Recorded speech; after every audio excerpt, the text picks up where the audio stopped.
नमस्कार सभी को। आज हम देख रहे हैं 26 क्वेश्चन के बाद के क्वेश्चन, कक्षा 10 सामाजिक विज्ञान। और विद बुक प्रूफ दिखाऊंगा आपको कि कैसे बुक में दिए हुए हैं, कहाँ से क्वेश्चन उठाए गए हैं। तो शुरू करते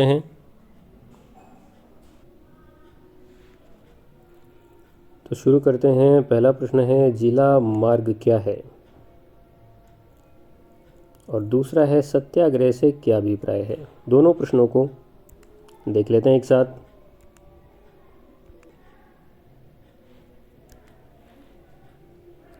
पहला है इसमें जिला मार्ग।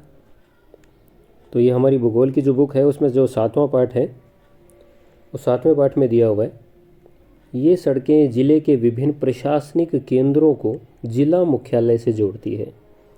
विभिन्न जो प्रशासनिक केंद्र होते हैं उन्हें जिला मुख्यालय से जोड़ती हैं, उन्हें जिला मार्ग कहा जाता है। जैसे कि फॉर एग्ज़ाम्पल जयपुर जिला मुख्यालय है, ठीक है, जयपुर एक जिला मुख्यालय है। तो जयपुर जिला मुख्यालय से आसपास के जो विभिन्न प्रशासनिक नगर होंगे, प्रशासनिक केंद्र होंगे, उनको जयपुर जिला मुख्यालय से जोड़ने का जो काम करेगी वो मार्ग जिला मार्ग कहलाएगा। इन सड़कों की व्यवस्था का उत्तरदायित्व जिला परिषद का होता है, तो जिला परिषद इन पर ध्यान देती है।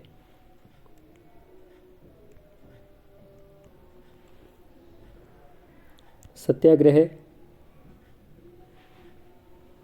देखिए सत्याग्रह महात्मा गांधी जी ने शुरू किया था। सत्य और अहिंसा,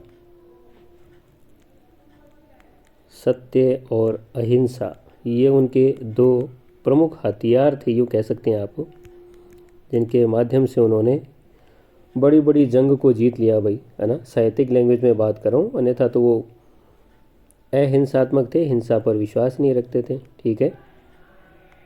तो यहाँ हथियार से मतलब किसी हथियार का मतलब नहीं है, यहाँ हथियार से मतलब है कि ये उनके प्रमुख आधार थे, जिन आधारों पर उन्होंने बड़े बड़े आंदोलन पर विजय प्राप्त की। देखिए सत्याग्रह के विचार में सत्य की शक्ति पर आग्रह और सत्य की खोज पर जोर दिया जाता है। तो पहली बात तो ये हो जाएगी, पहला पॉइंट तो ये हो जाएगा, देखिए ना।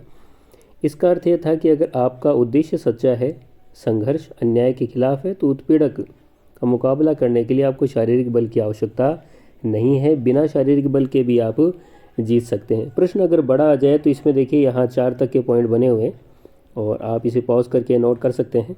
आपकी बुक का ही है, दूसरा जो पार्ट है भारत में राष्ट्रवाद, उस पार्ट से लिया गया। और यहाँ देखिए सत्याग्रह पर महात्मा गांधी के विचार, तो कुछ पॉइंट यहाँ भी, निष्क्रिय प्रतिरोध, सत्याग्रह तो आत्मबल है, इस प्रकार के कुछ पॉइंट आपको यहाँ इस स्रोत कै में भी मिल जाएंगे। अगर बड़ा प्रश्न आता है तो 2 नंबर का प्रश्न है तो हम 2 लाइन भी लिखेंगे तो भी चलेगा।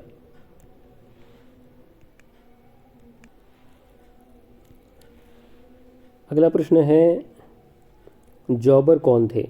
जॉबर जो जॉब दिलाते थे, काम दिलाते थे, वो जॉबर थे। अभी बुक में दिखाऊंगा आपको रेफरेंस। और कैलीग्राफी, कैलीग्राफी सुलेखन, सुलेखन को कहते थे। सुलेखन को इंग्लिश में कैलीग्राफी कहते हैं और सुलेखन को खुशनवीसी भी कहा जाता था। खुशनवीसी, खुशनवीसी, खुशनवीसी, जो खुशनवीस होते थे वो सुंदर लेखन करते थे, सुलेखन सुंदर लेखन करने वाले, और इसी को इंग्लिश में कैलीग्राफी कहा जाता है। वर्नाकुलर प्रेस एक्ट कुछ भी छापने से पहले अंग्रेज़ों को दिखाना पड़ता था और 1878 का था ये, लॉर्ड लिटन के समय। तो ये तीनों प्रश्न आपको मैं दिखा देता हूँ। तो ये रहे भाई जॉबर भाई साहब, ठीक है, ये जॉबर थे। इन्हें सरदार और मिस्त्री भी कहा जाता था। सरदार, सरदार और मिस्त्री भी कहते थे। और ये काम दिलाने का काम किया करते थे, विश्वास पात्र हुआ करते थे। देखिए यहाँ कहीं लिखा होगा कि मिलों में प्रवेश निषिद्ध था। उद्योगपति नए मजदूरों की भर्ती के लिए प्राय एक जॉबर रखते थे। जॉबर पुराना कोई कर्मचारी, विश्वस्त कर्मचारी होता था। वह अपने गांव से लोगों को लाता था, उन्हें काम का भरोसा देता, उन्हें शहर में जमने के लिए मदद करता, मुसीबत में पैसे देता। फिर धीरे धीरे ये ताकतवर होते गए, मजबूत होते गए और फिर बाद में पैसे और तोहफे भी मांगने लग गए काम के बदले, और इन्हें सरदार और मिस्त्री भी कहा जाता था। देखिए यहाँ नए शब्दों में दे रखा है यहाँ यहाँ तो जॉबर इन्हें अलग अलग इलाकों में सरदार और मिस्त्री के नाम से भी जानते थे। ये देखिए सरदार या मिस्त्री भी कहते थे।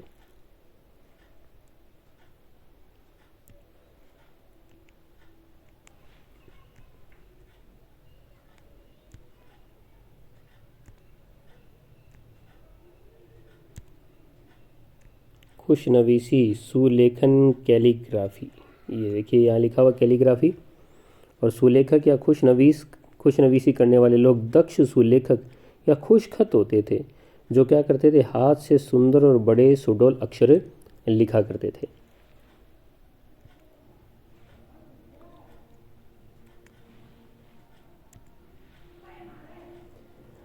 ये देखिए यहाँ लिखा हुआ वर्नाकुलर प्रेस एक्ट, और यहाँ नाम तो नहीं दिया हुआ। 1878 में लॉर्ड लिटन, ये मैंने यहाँ पास में लिखा हुआ है, तो विद्यार्थियों को जो पढ़ाते हैं तो ये चीज़ें उनको अतिरिक्त जो होती है, जो उनके काम की होती है, उनको बता दिया करते हैं। 1878 में,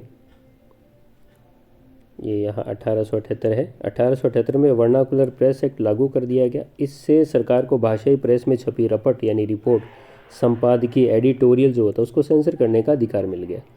ठीक है, इसका मतलब कोई भी अखबार जो भाषाई स्तर पर अखबार छप रहे थे, लोकल अखबार छप रहे थे, उनमें कोई भी खबर अगर बागी करार कर दी जाती, यानी कि वो सरकार के खिलाफ छाप दी जाती, तो उन्हें चेतावनी देते थे।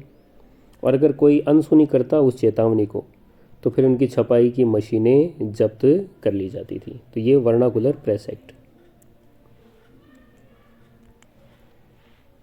अगला प्रश्न है, पारिस्थितिकी तंत्र किसे कहते हैं? तो हमारे चारों ओर का जो वातावरण होता है, जिसमें प्रकृति और मनुष्य की गतिविधियाँ सम्मिलित रूप से क्रियाकलाप करती हैं, उन्हें पारिस्थितिकी तंत्र कहते हैं। लौह अयस्क और अलोह खनिज किसे कहते हैं? तो लौह खनिज जिनमें लोहे के तत्व पाए जाते हैं, और अलोह खनिज जिनमें लोहे के तत्व नहीं पाए जाते, उन्हें अलोह खनिज कहते हैं। भारतीय मृदा को कितने भागों में बांटा गया है? तो भाई भारतीय मृदा को 6 भागों में बांटा गया है। ठीक है, जलोढ़ मिट्टी, काली मिट्टी, ठीक है, लाल व पीली मिट्टी, ठीक है, और उसके बाद में लेटेराइट मिट्टी, और एक हो जाएगी आपकी पर्वतीय या वन मृदा, और एक हो जाएगी छठी आपकी बलुई मिट्टी, जिसे हम मरुस्थलीय मिट्टी भी कहते हैं। तो आपको दिखा देते हैं ये सब के सब।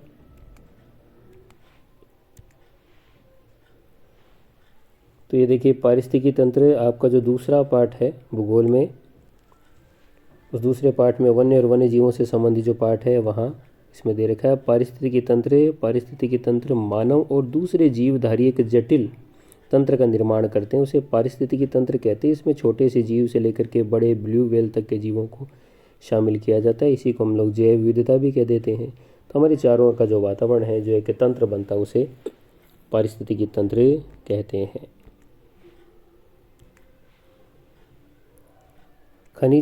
खनिजों को धात्विक, अधात्विक और ऊर्जा खनिज में बांटा जाता है। धात्विक खनिजों के प्रकार देख लीजिए। देखिए धातु, लोह धातु, अलोह धातु और बहुमूल्य खनिजों में बांटा गया है। तो हमसे यही पूछा गया था कि लोह धातु और अलोह धातु में क्या अंतर है। तो वे धातु जिनमें लोहे के अंश पाए जाते हैं, जैसे कि लोहा, मैग्नीज, निकिल, कोबाल्ट आदि, और अलोह धातु जिनमें लोहे के अंश नहीं पाए जाते, तांबा, सीसा, जस्ता, बॉक्साइट आदि। इन्हें लोह और अलोह में वर्गीकृत किया गया है।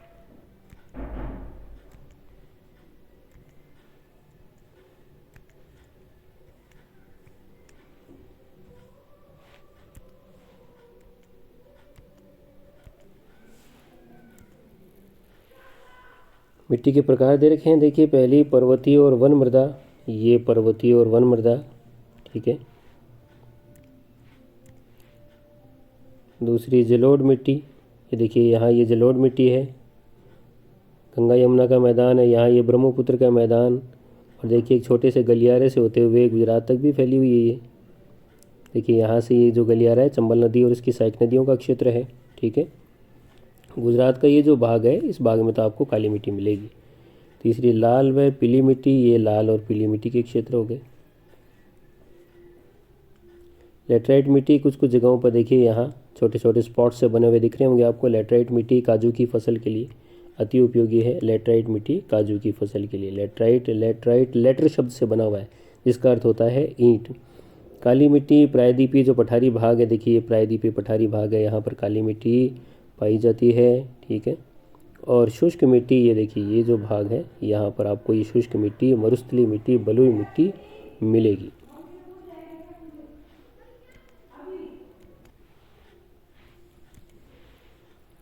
अगला प्रश्न है धर्मनिरपेक्षता से आप क्या समझते हैं। भाई धर्मनिरपेक्षता एक ऐसी विचारधारा है जिसमें हम किसी भी धर्म को प्रमुख स्थान नहीं देते। सभी धर्म क्या होते हैं, समान होते हैं। सभी धर्म समान होते हैं। तो ये धर्मनिरपेक्षता है, कोई भी अपने धर्म को मान सकता है, उसका प्रचार प्रसार कर सकता है। वाहन चलाते समय कि हमें किन किन बातों का ध्यान रखना चाहिए, ये बेसिकली ये प्रोजेक्ट का जो वर्क दिया हुआ है आपके उस प्रोजेक्ट वर्क से संबंधित है। और जहाँ तक मैंने देखा डेस्क वर्क जो आपकी दी हुई है उसमें ये क्वेश्चन दिया हुआ है। अभी हम देखेंगे इसको। ठीक है, स्वच्छ भारत अभियान के बारे में। स्वच्छ भारत अभियान हमारे जो माननीय प्रधानमंत्री हैं नरेंद्र मोदी जी, उनके द्वारा 2014 में प्रारंभ किया गया। तो इसका भी हम अभी देख लेंगे, डेटास देख लेंगे। तो यहाँ तक के जो प्रश्न थे ये सभी 2-2 अंक के थे। ठीक है, इसके बाद में 3 अंक के प्रश्न शुरू हो जाते हैं।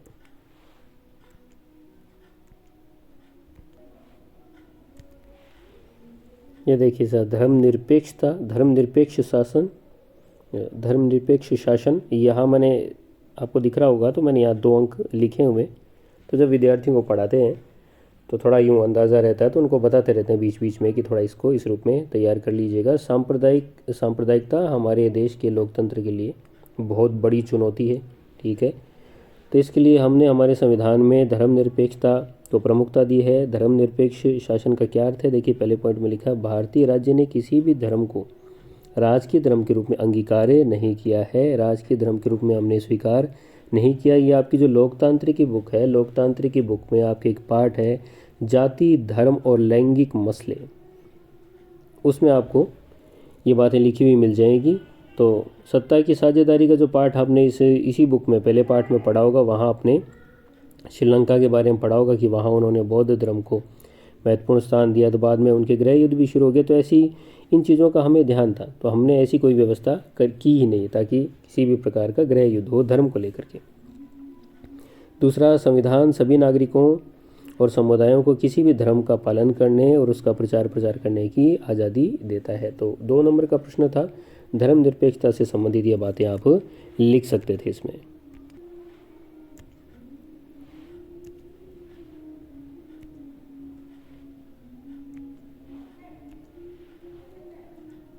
सड़क सुरक्षा शिक्षा, तो ये आपके डेस्क वर्क में दिया हुआ है।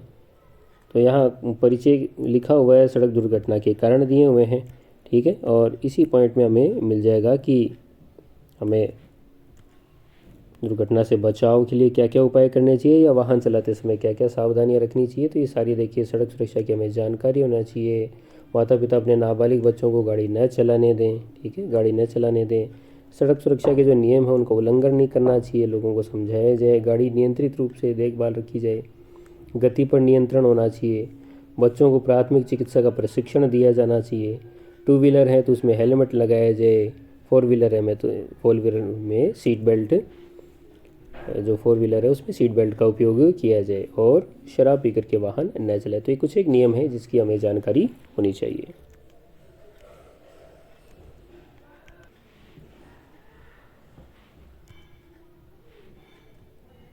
स्वच्छ भारत अभियान भारत सरकार द्वारा आरंभ किया गया राष्ट्रीय स्तर का अभियान है। उद्देश्य गलियों, सड़कों, अधोसंरचना, जो इंफ्रास्ट्रक्चर है उसको साफ़ सुथरा आदि रखना है ना। विभिन्न संस्थाओं को विभिन्न जो निर्माण करे हैं साफ़ सुथरे रहें, हमारे कूड़ा कचरा ना फैले। ठीक, 2 अक्टूबर 2014 को प्रारंभ किया गया। राष्ट्रपिता महात्मा गांधी ने देश को गुलामी से मुक्त कराया, परंतु स्वच्छ भारत का उनका सपना पूरा नहीं हुआ। तो उन्हीं चीज़ों को ध्यान में रखते हुए इस कार्यक्रम को प्रारंभ किया गया है, ताकि हमारे आसपास क्या बनी रहे, साफ सफाई बनी रहे।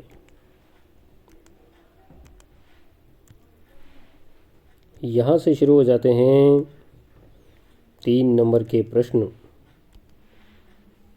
तो पहला ही प्रश्न है, खुली बेरोजगारी और प्रच्छन्न बेरोजगारी में अंतर। भैया खुली बेरोजगारी तो ऐसी बेरोजगारी है जिसमें व्यक्ति घर पे बैठा हुआ साफ दिखाई दे रहा है कि वो बेरोजगार है। वो योग्य तो होता है भाई, व्यक्ति योग्य तो होता है और काम करना भी जानता है, काम करने का इच्छुक भी होता है, काम करने का योग्य भी है, काम करने का इच्छुक भी है, लेकिन उसके पास में काम नहीं है। तो वो तो है खुली बेरोजगारी, खुला बेरोजगार है वो। और प्रच्छन्न बेरोजगारी ऐसी बेरोजगारी जिसमें खेत में लोग काम कर रहे हैं, 5 लोगों की आवश्यकता है और 8 लोग काम कर रहे हैं। तो ये जो 3 एक्स्ट्रा लोग काम कर रहे हैं, ये क्या है, ये प्रच्छन्न रूप से बेरोजगार हैं, छिपे हुए बेरोजगार हैं, जो काम तो कर रहे हैं लेकिन उत्पादन में उनका कोई योगदान नहीं है। लैंगिक विभाजन, भाई लैंगिक विभाजन का अर्थ, भाई लैंगिक विभाजन का अर्थ क्या है, हमने समाज में स्त्री और पुरुष के आधार पर हमने कुछ भूमिकाएं बांध रखी कि भाई घर के काम तो महिलाएं करेंगी या नौकरानियों से करवाएंगी, और बाहर के काम कौन करेगा, पुरुष करेंगे, और ये पैसे कमा करके लाएंगे, व्यवसाय करेंगे, तो ये सारे काम तो पुरुष होंगे, और घर की सारी जिम्मेदारियां महिलाओं की। ऐसा ही विभाजन हमें सब जगह दिखाई देता है।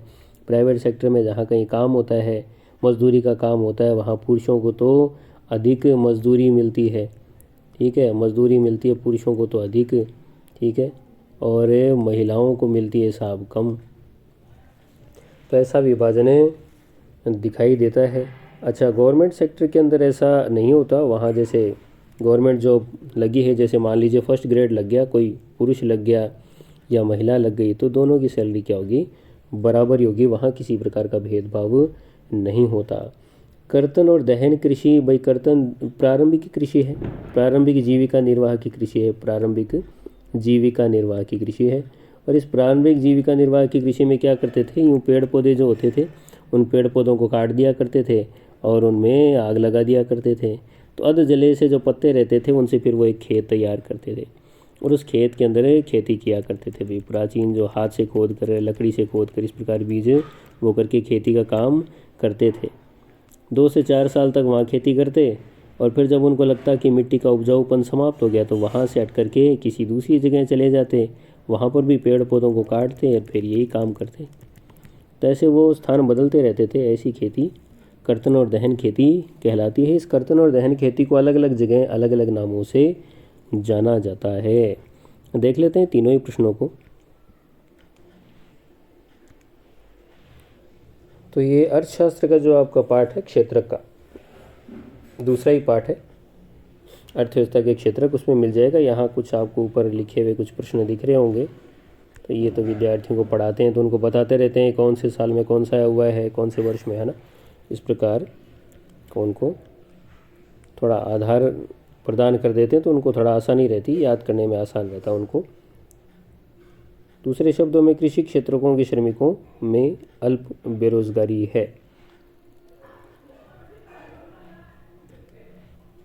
अल्प बेरोजगारी देखिए यहाँ मिल जाएगा आपको।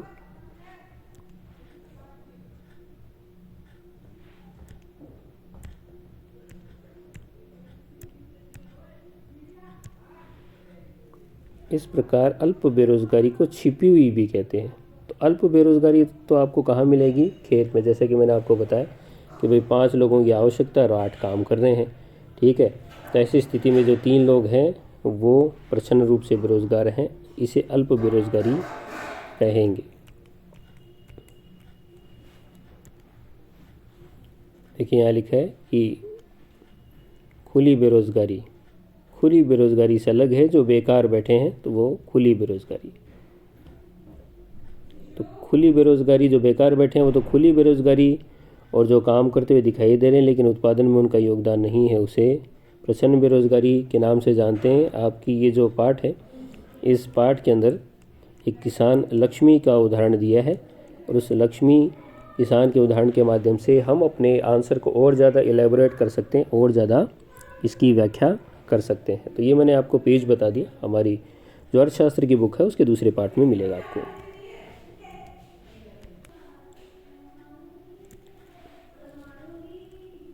श्रम का लैंगिक विभाजन, काम के बंटवारे का वह तरीका जिसमें घर के अंदर के काम तो कौन करता है, औरतें करती है, और बाहर की देखरेख बाहर के या ये नौकरानियों से करवाती है, और बाहर के सारे काम कौन करता है, पुरुष करते हैं। तो ऐसी स्थिति में ये जो है विभाजन वो लैंगिक विभाजन कहलाता है। श्रम का लैंगिक विभाजन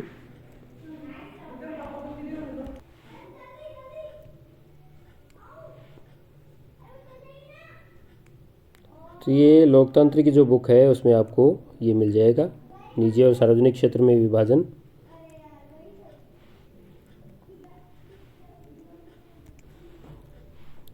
तो ये कुछ महिलाओं की भूमिका बता रखी है। एक आदर्श स्त्री की कुछ वानगी है। टीवी सीरियल निर्माताओं के लिए वो क्या है, एक आदर्श दर्शक है। ठीक है। फैशन उद्योग के लिए एक मॉडल है, वो आदर्श सुंदरी है। समाज के लिए भाई आदर्श गृहिणी है, भाई काम काज करे सारे, है ना, सारे काम काज करे तो आदर्श गृहिणी है। ठीक है। भावी सास ससुर के लिए क्या है, एक आदर्श दुल्हन है जो अपने साथ में रुपयों का भरा हुआ थैला लेकर के आएगी और ये विभिन्न प्रकार के सामान भी लाएगी। ये कुछ भूमिकाएं हैं जो समाज में, हमारे समाज ने, पुरुष प्रधान समाज ने महिलाओं को दे रखी है। ठीक है। और एक नियोक्ता और पुरुष सहकर्मियों के लिए वो क्या है, एक आदर्श कर्मचारी है। ये यहाँ एक गुलदस्ता सा दिखा रखा है, तो जो सहकर्मी हैं उनके लिए इस आदर्श गुलदस्ते के समान है। भाई ये कुछ भूमिकाएं हैं जो हमारे पुरुष प्रधान समाज ने महिलाओं को प्रदान कर रखी हैं। यही लैंगिक विभाजन है प्रिय विद्यार्थियों, यही लैंगिक विभाजन है और यही हमसे पूछा है, इसी के बारे में हमें बताना था।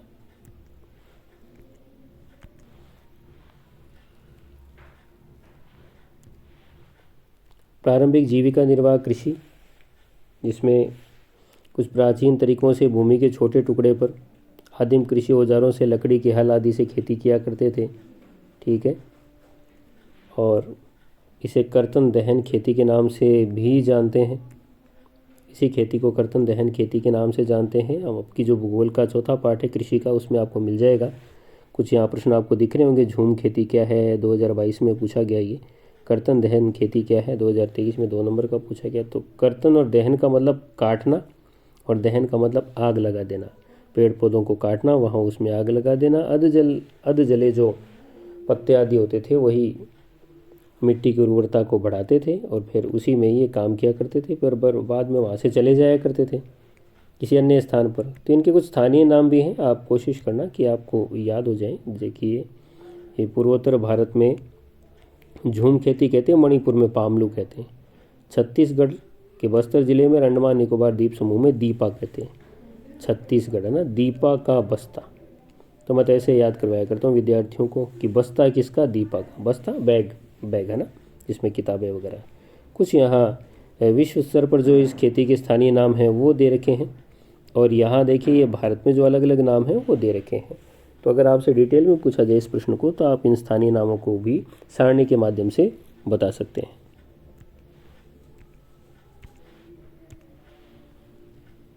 अगला प्रश्न है सड़क परिवहन का महत्व। तो ये भी 7वें पार्ट में मिलेगा। सड़क परिवहन रेल परिवहन की तुलना में क्यों महत्वपूर्ण है, वहाँ कुछ पॉइंट दिए हुए।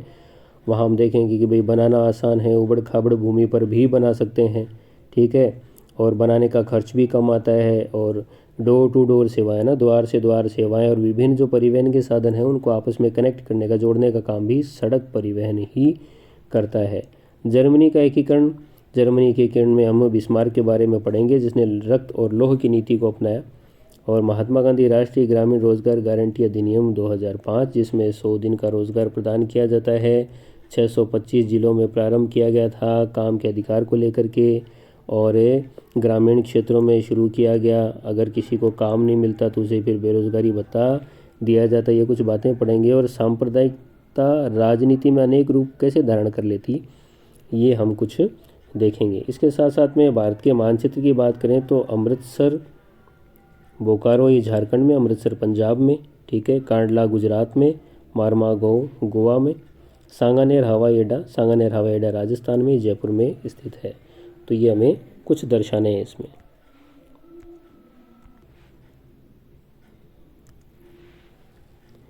तो यहाँ देखिए ये कुछ प्रश्न लिख रखे हैं। 2023 में भी पूछा गया था 2 नंबर का, सड़क परिवहन की उपयोगिता। 2016 में भी 2 नंबर का पूछा गया था। तो यहाँ कुछ जो बढ़ती महत्ता के जो कारण हैं उसके कुछ पॉइंट बता रखे हैं। 7वां पार्ट है आपकी भूगोल का। और देखिए रेलवे लाइन की अपेक्षा सड़कों की निर्माण लागत कम होती है। उबड़ खाबड़ विच्छिन्न भूमि, कटी फटी भूमि पर भी बना सकते हैं। अधिक जो ढाल होती है, ढाल प्रवणता होती है, पहाड़ी क्षेत्र, वहाँ रेलवे लाइन नहीं बना सकते, सड़कें बनाई जा सकती है, ठीक है।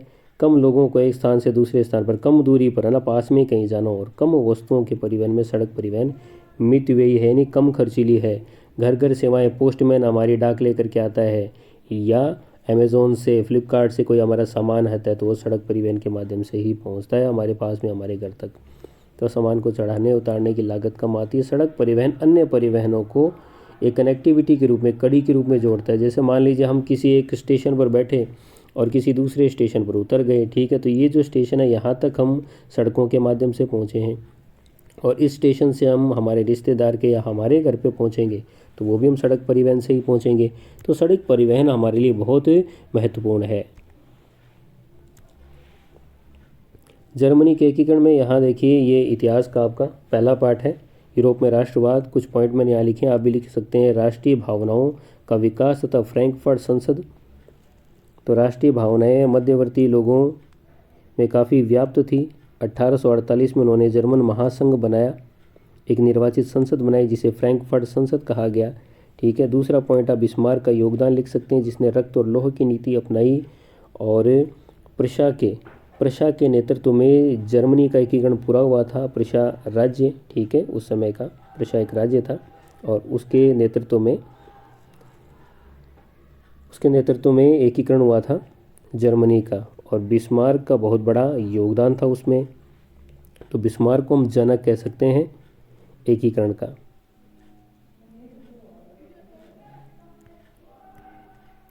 और इसके साथ साथ में आप तीसरा पॉइंट ये लिख सकते हैं, जर्मन साम्राज्य की घोषणा व विजय उत्सव 18 जनवरी 1871 की सुबह की बात थी, और वर्साय के शीश महल में काइजर विलियम प्रथम को राजा घोषित कर दिया गया, ठीक है। और इस प्रकार जर्मनी का एकीकरण पूरा हुआ।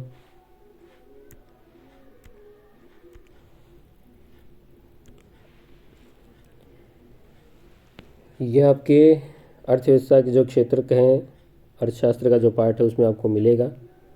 और काम का अधिकार को लेकर के 625 जिलों में प्रारंभ किया गया। राष्ट्रीय ग्रामीण रोजगार गारंटी अधिनियम 2005 के नाम से, मनरेगा के नाम से इसे जानते हैं, ठीक है। और सरकार ग्रामीण क्षेत्रों में वर्ष में कितने दिन, 100 दिन रोजगार उपलब्ध करवाती है। और अगर किसी को रोजगार नहीं मिलता तो उसे बेरोजगारी भत्ता भी दिया जाता है। और इस अधिनियम के तहत उन कामों को वरीयता दी जाती है जिनसे भविष्य में भूमि में उत्पादन बढ़ने की गुंजाइश रहती है, संभावना रहती है।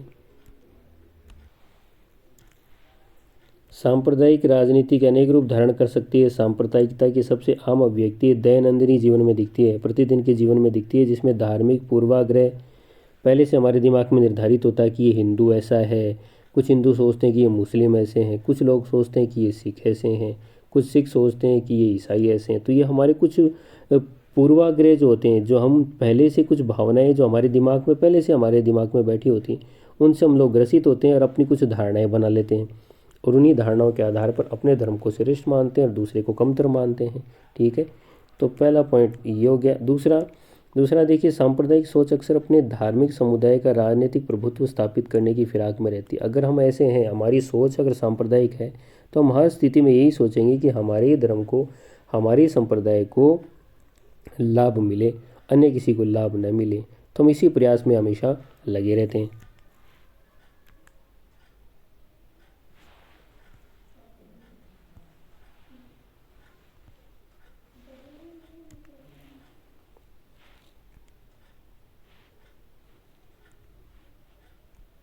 तीसरा देखिए, सांप्रदायिक आधार पर राजनीति गोलबंद गोलबंदी सांप्रदायिकता का ही दूसरा रूप है। लोगों को इकट्ठा करने लग जाते हैं धर्म के नाम पर प्रतीकों के नाम पर, धर्म गुरुओं से कुछ भावनात्मक अपीलें करवाते हैं, ठीक है।